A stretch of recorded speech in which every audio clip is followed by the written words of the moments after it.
By 2035, artificial intelligence is projected to add over $950 billion to India's GDP.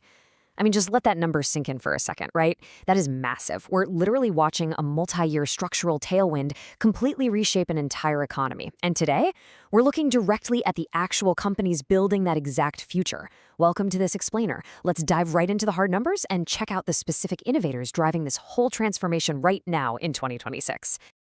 So here's our roadmap for today. We'll start with India's 2026 AI boom, then move on to small cap IT dynamics. After that, we'll look at AI across industries, do a deep dive into Kelton Tech, and finally, we'll wrap up with the risks and market realities. All right, let's kick things off with Section 1, India's 2026 AI boom, focusing on the macro view. For the longest time, the global narrative was basically that India was just playing catch-up, acting as the world's back office. Well, you can throw that narrative right out the window because it is completely outdated. Today, India boasts over 3,600 active deep tech startups. 3,600. This massive, buzzing ecosystem makes India the world's third largest deep tech startup hub, now trailing only behind the US and China. And fueling this entire engine is this totally unmatched talent pool. They're churning out more AI engineers every single year than almost any other country on the planet. But hey, this isn't just private sector hype either. The foundation here is actually being cemented by a huge national strategy. The Indian government is actively backing this growth through the India AI mission, throwing a massive 10,300 crore rupees at it. That funding, it's directly targeting AI infrastructure, computing access, and really building out the talent ecosystems that are absolutely crucial to sustain this momentum for decades to come. Which, of course, brings us right back to that incredible hook from the start, $950 billion. Again, that's the projected economic impact AI could add to India's GDP by 2035. Looking closer to today, the AI industry there is projected to grow at a compound annual growth rate of 25 to 35%. That means it's hitting roughly $17 billion by 2027 alone. Make no mistake, we are looking at a literal tectonic shift in the digital economy. Moving right along to Section 2, small cap IT dynamics and the ecosystem. So to really capture how this massive macro growth is happening, we need to understand the structural environment that's supporting it. Let's just ground ourselves with a quick definition here. When we talk about small cap IT stocks in the Indian market, we're generally referring to companies with a market cap under 5,000 crore rupees. And here's the beauty of them. Because they don't try to be everything to everyone like those mega cap IT giants do, they are incredibly agile. They focus heavily on very niche emerging technologies. We're talking AI, cloud computing, cybersecurity.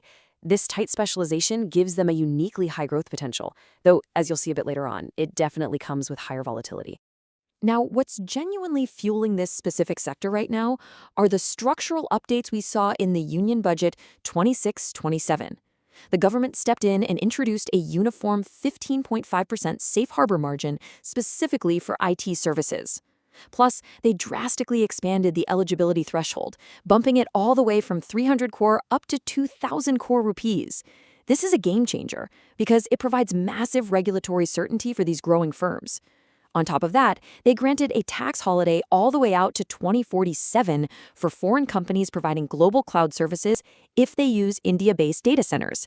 And let's be real, in the tech world, 2047 might as well be 1,000 years from now. It gives these foreign providers an incredible long-term runway in India. Next up, Section 3, AI across industries, looking at practical applications. Okay, so we know the government support is solidly in place, but I want to stress that AI isn't just some buzzword meant to dazzle investors anymore. It's actively rewriting the rules of entire industries. First up on our list, Affle India. They are absolutely dominating the digital advertising space. And they aren't just, blindly placing ads. They're using real-time, AI-powered predictive algorithms to perfectly match advertisers with high-intent users across millions of daily transactions. They're even pushing into vernacular AI for regional language targeting. That is a massively untapped market in India. And honestly, this brilliantly illustrates the sheer diversity of AI applications. Because if we pivot right from digital ads over to heavy manufacturing, we find Bosch. Over at their flagship plant in Badadi, Karnataka, Bosch is using AI and advanced analytics to analyze sensor data and images directly on the production line. Their algorithms are literally catching product defects in real time as items move down the assembly line. It's massively reducing rework and just completely leveling up their quality control. Moving over to the financial sector, we've got Oracle Financial Services Software. They've recently taken their investigation hub and absolutely supercharged it with generative AI agents. Think about this. Instead of human analysts spending countless tedious hours just sifting through raw data, these AI agents use pattern recognition to spot incredibly complex financial crimes and money laundering patterns almost instantly. It's a perfect example of AI augmenting human investigators and vastly improving compliance speed. Then we have Tata Elxsi, which really occupies a highly specialized niche here. They've become the engineering partner of choice for global automakers who are just rushing to embed AI directly into autonomous driving and advanced driver assistance systems, or ADAS. But it doesn't stop at cars. They also apply this human-centric AI design to highly complex medical imaging devices. It just goes to show you that having deep domain expertise creates a massive competitive moat. Finally, to wrap up this rapid-fire section, let's look at Zensar Technologies. They've built these proprietary in-house solutions like their ECHO framework. ECHO stands for Enterprise Cognitive Hyper-Automated Operations. Quite the mouthful, right? Basically, they're actively using multimodal generative AI, which just means it can handle text, image, audio, and video all at once to help traditional businesses finally modernize their clunky legacy IT systems. And hey, I think we all know a few businesses that desperately need that upgrade. All right, let's move to Section 4, a deep dive into Kelton Tech as an AI-first case study. To truly grasp the impact of all this on a corporate level, let's zoom in. We need to see what an AI-first pivot actually looks like in action. Just look at the hard validation of Kelton Tech's strategy in Q3 of FY26. They reported revenues of 308.8 crore rupees. That's a very solid 10.6% increase year over year.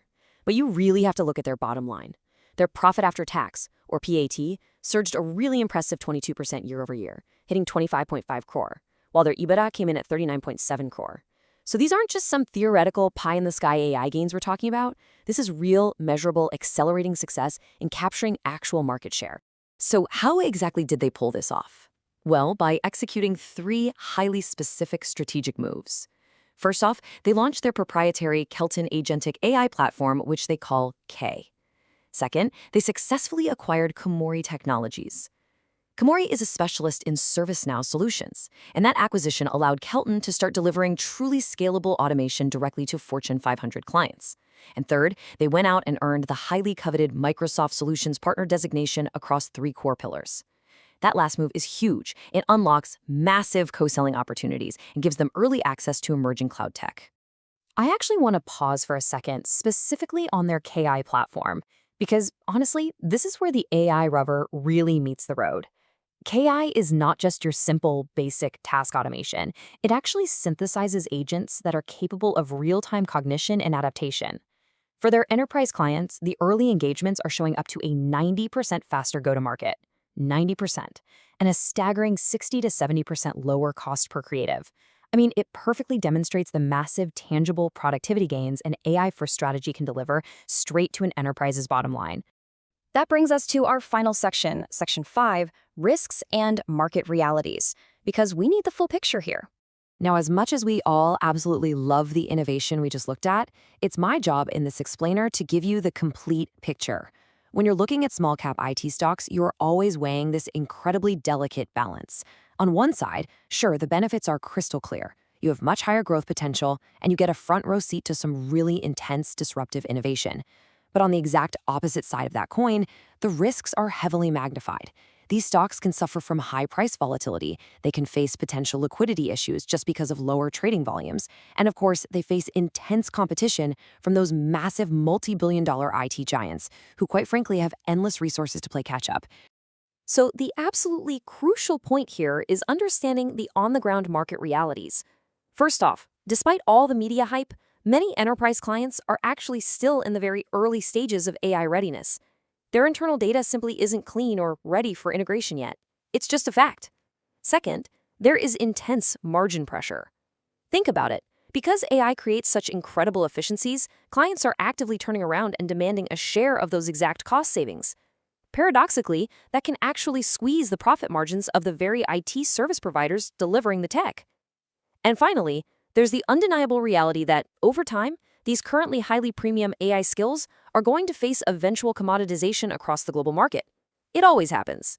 Well, we've covered a tremendous amount of ground today. We've gone from India's $950 billion macro AI boom and supportive government budgets through real-world applications on factory floors all the way down to the surging financials of small-cap players like Kelton Tech. The sheer velocity of this technological shift is just breathtaking. But, it leaves us with one massive, lingering question to ponder as we watch this whole market mature. As these Indian small-cap innovators navigate the intense risks and margin pressures of 2026, how will their breakthrough technologies ultimately reshape the global digital ecosystem for the rest of us? Food for thought, right? Thank you so much for joining me for this explainer, and definitely keep your eyes on this fascinating sector.